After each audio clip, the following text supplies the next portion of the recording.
मेरे प्रिय मित्रों, नमस्कार। फ्रेंड्स, आज मैं आप सबसे बहुत ही एक इम्पॉर्टेंट विषय पर बात करने जा रहा हूं कि खुशहाली के मामले में हमारी स्थिति इतनी दयनीय क्यों है। ग्लोबल हैप्पीनेस इंडेक्स, इस विषय पर मैं बात करूंगा।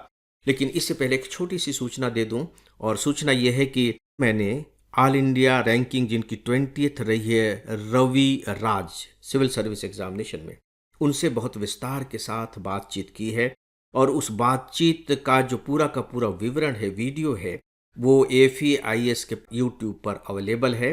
यदि आप में जरा भी कुछ जानने की जिज्ञासा हो तो आप जाकर सुन सकते हैं। और बल्कि सच तो यह है कि मैं आपको सजेस्ट करूंगा कि प्लीज़ आप उसे एक बार जाकर के ज़रूर सुने, क्योंकि आप सिविल सर्विस एग्जामिनेशन की प्रिपरेशन कर रहे हैं और इस बातचीत में आपके हाथ प्रिपरेशन करने के बहुत अच्छे सूत्र लगेंगे। इससे आपको बहुत मदद मिलेगी। दोस्तों, आइए अब सीधे सीधे विषय पर बात करते हैं।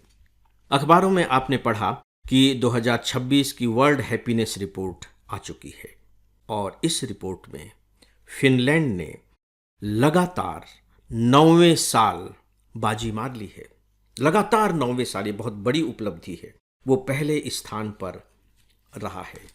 फिनलैंड जो नार्डिक देश है, और नार्डिक देश क्या होते हैं, आप सिविल सर्विस एग्जामिनेशन की तैयारी कर रहे हैं तो आपको मालूम होने चाहिए। इन्हें स्कैंडिनेवियन कंट्रीज भी कहते हैं, इसके बारे में आप मालूम कर लीजिए।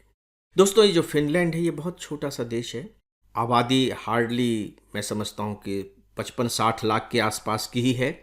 और इसके आसपास ही दूसरे देश हैं जिनमें डेनमार्क है, नॉर्वे है, स्वीडन है, आइसलैंड है, ये भी हैं। और सच पूछिए तो मजेदार बात यह है कि अगला जो स्थान है वो भी लगभग लगभग इन्हीं देशों का है। दूसरे स्थान पर आइसलैंड है जो इससे भी छोटा है, फिर डेनमार्क है, फिर कोस्टा रिका है चौथे स्थान पर, पांचवें स्थान पर स्वीडन है, छठवें स्थान पर नॉर्वे है, सातवें स्थान पर नीदरलैंड है। ये सब के सब देश हैं। ये लगभग लगभग उसी के आसपास के देश हैं। जब आप यूरोप में जाएंगे, यूरोप के बिल्कुल राइट साइड में कोने में जाएंगे, रूस के आसपास के एरिया में, तो आपको ये देश चुपचाप छोटे छोटे देश बैठे हुए मिल जाएंगे। और ये सब के सब टॉप 10 में आ रहे हैं। दुर्भाग्य की बात यह है कि हमारा जो अपना देश है वो 116वें स्थान पर है, और हमारा 116वां जो स्थान है 147 देशों की सूची में है। अगर हम 147 देशों में 116वें स्थान पर हैं तो सच में इस स्थिति को व्यक्तिगत तौर पर मैं तो एक दयनीय स्थिति ही कहूँगा। चलिए, इस पर हम लोग बाद में बात करेंगे। हम सब अमेरिका के बारे में सोचते हैं, अमेरिका जाएंगे। ब्रिटेन के बारे में सोचते हैं, जिसके साम्राज्य में एक ऐसा दौर था कि सूरज नहीं डूबता था, ब्रिटेन। कनाडा के बारे में भी सोचते हैं, क्योंकि कनाडा के जो डॉलर की कीमत है वो अमेरिका से भी बेहतर है। वहाँ का जो जीवन स्तर है काफ़ी अच्छा है। ऑस्ट्रेलिया के बारे में भी सोचते हैं। बहुत से स्टूडेंट ऑस्ट्रेलिया पढ़ने जाते हैं, पढ़ने के साथ साथ वहाँ जाकर के रहना भी चाहते हैं। दोस्तों, इन देशों की जो स्थिति है हैप्पीनेस इंडेक्स में, वो टॉप 10 में नहीं है। सोच करके देखिए, ये देश टॉप 10 में नहीं है, ये काफ़ी नीचे है। ये 20 के बाद लगभग लगभग आते हैं। तो सवाल ये उठता है कि अमेरिका जैसा देश जो पूरी दुनिया पर राज्य कर रहा है, और आप देखिए कि अभी कैसे उसने पूरी दुनिया में क्या कर रखा है, जो इतना शक्तिशाली है, जिसकी मुद्रा डॉलर इतनी ज़्यादा मजबूत है, जिसका राष्ट्रपति एक प्रकार से पूरी दुनिया को कहीं ना कहीं समझता है कि मैं कंट्रोल कर रहा हूँ, और जिसका प्रभाव इतना ज़बरदस्त दुनिया पर है भी, वहाँ के लोग खुश नहीं हैं। और फिर भारत, जब हम भारत के बारे में बात करते हैं तो आप देखिए कि हमारी जो विचारधारा रही है, हमारा जो चिंतन रहा है, हमारा जो आत्म तत्व रहा है, वो आनंद का ही रहा है। हम जीवन को आनंदमय मानते हैं, ब्रह्मानंदमय मानते हैं। हमने शुरू से हैप्पीनेस की खोज की है। हमारे ऋषि मुनियों ने हैप्पीनेस की खोज की है, प्रसन्नता की खोज की है, आनंद की खोज की है। और हम 116वें स्थान पर हैं। हम इतने नीचे क्यों हैं? दोस्तों, चलिए, हम इतने नीचे क्यों हैं, और ये जो इंडेक्स बनाया गया है ये कितना सही है, कितना गलत है, इस पर यदि समय रहा तो हम लोग बाद में बात करेंगे। लेकिन भारत का स्थान जो इतना नीचे है उसके 3 सबसे बड़े कारण हैं और ये कारण आपको जानने चाहिए। और देखिए, मैं अभी जो बात कर रहा हूँ इस विषय पर, ये सिविल सर्विस एग्जामिनेशन को ध्यान में रखते हुए कर रहा हूँ। मुझे मालूम है कि हो सकता है कि प्री में इससे प्रश्न न पूछा जाए, हाँ, लेकिन ये प्रश्न यह जरूर पूछा जा सकता है, इससे पहले पूछे भी जा चुके हैं इस तरह के प्रश्न, कि ये जो रिपोर्ट है इसे कौन जारी करता है। तो मैं यहाँ बता दूं कि इस रिपोर्ट को जारी करने वाली जो एजेंसी है वह है ऑक्सफोर्ड यूनिवर्सिटी का well being research centre. Well being, जो कल्याण के बारे में सोचता है, वेल बीइंग रिसर्च सेंटर इसे जारी करता है। इसके बारे में स्टडी कौन करता है? तो जो स्टडी करने वाली एजेंसी है वो 2 हैं, मिलकर के स्टडी करती हैं। एक है गैलप और दूसरी है UN sustainable development solutions network. इनकी स्टडी के आधार पर ऑक्सफोर्ड यूनिवर्सिटी का जो वेल बीइंग रिसर्च सेंटर है वह इसकी रिपोर्ट जारी करता है। ये आपको प्री एग्जामिनेशन की दृष्टि से मालूम होना चाहिए। ठीक है, भारत में हम किस स्थिति में रह रहे हैं, और हम हो सकता है, और यदि हम चाहें तो सही पूछे तो ये 116वें स्थान की सच्चाई को नकार भी सकते हैं कि सच्चाई ये नहीं है, क्योंकि इसके जो पैरामीटर्स बनाए गए हैं वो पैरामीटर्स बहुत परफेक्ट नहीं है। इसलिए आप देखिए कि इस पैरामीटर के विरोध में फिर भूटान ने अपना एक अलग से हैप्पीनेस इंडेक्स जारी किया, और मुझे लगता है कि वो ज़्यादा व्यावहारिक है। लेकिन फिर भी चूंकि आप सिविल सर्विस एग्जामिनेशन की तैयारी कर रहे हैं, तो हमें कहीं न कहीं इस रिपोर्ट की सच्चाइयों के आधार पर कोई ना कोई निर्णय तो लेना होगा, और निर्णय हम तभी ले पाएंगे जब हमारे पास सही तरीके से उसकी जानकारी होगी। तो हम इतने नीचे क्यों हैं, इसके बारे में इस रिपोर्ट में 3 सबसे मुख्य बातें बताई गई हैं। 3। नंबर 1 कि भारत में आर्थिक असुरक्षा बहुत है। हम इकोनॉमिकली अपने आप को बहुत सुरक्षित महसूस नहीं करते हैं। देखिए, यहाँ जो आर्थिक असुरक्षा की बात है उसका संबंध कहीं न कहीं आर्थिक असमानता से है। दुनिया के लगभग 45 देशों में मैं जा चुका हूँ। सभी देशों की बात तो मैं नहीं करता, लेकिन ज़्यादातर देशों में अगर गरीबी है भी तो वहाँ असमानता इतनी ज़्यादा नहीं है। हमारे यहाँ असमानता बहुत ज़्यादा है।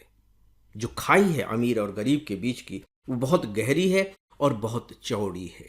और जो फिर नीचे पायदान के लोग हैं उनमें बहुत ज़बरदस्त रूप से आर्थिक असुरक्षा है। उन्हें लगता है कि अगर 10 दिन के लिए बीमार पड़ गए, काम पर नहीं गए, तो घर का चूल्हा कैसे जलेगा, और अगर लंबे समय तक बीमार पड़ गए तो जितनी भी जमा पूंजी है वो खत्म हो जाएगी और कर्ज में दब जाएंगे, और फिर उस कर्ज को उतारने में पता लगा कि पूरी जिंदगी बीत जाएगी। आर्थिक असुरक्षा।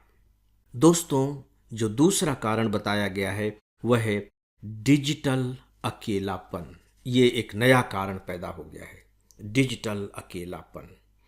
भारत जैसे देश में आपको मालूम है कि जो सही मायने में पूरे के पूरे सामाजिक सहयोग पर आधारित व्यवस्था थी, अब वो डिजिटल में फंस गई है।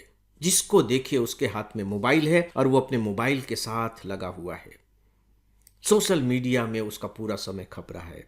आप रेलवे स्टेशन पर चले जाइए तो लोग मोबाइल लेकर के बैठे हुए हैं। आप मॉल में चले जाइए तो वहाँ बाहर अगर लोग वेट कर रहे हैं या बैठे हुए हैं तो मोबाइल पर बैठे। कहीं भी चले जाइए, जहाँ भी व्यक्ति खाली है वो खाली नहीं है, वो मोबाइल से उलझा हुआ है, मोबाइल में लगा हुआ है। आपस में बातचीत किए जाने की जो संभावनाएं हैं वो शून्य होती चली जा रही हैं। आदमी अकेलेपन का शिकार हो जाएगा ऐसे में।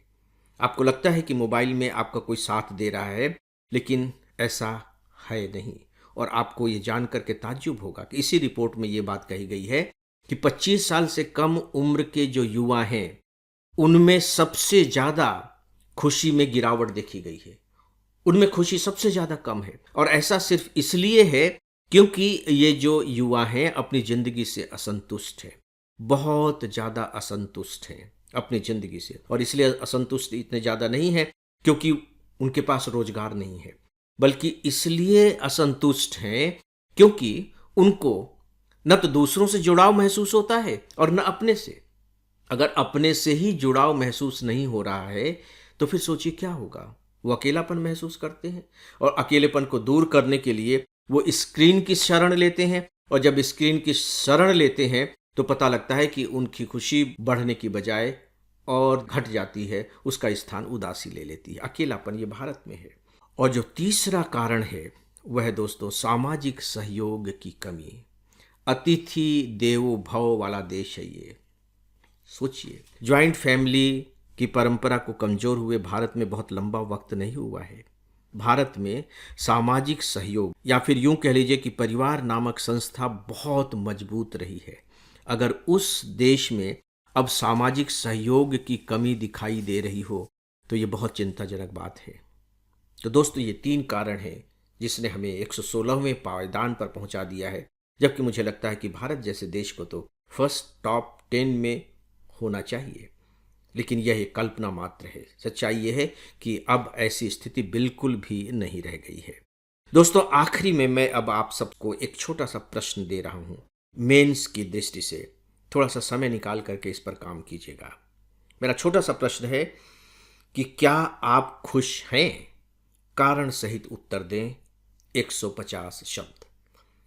इस पर आप सब 150 शब्दों में उत्तर लिखें।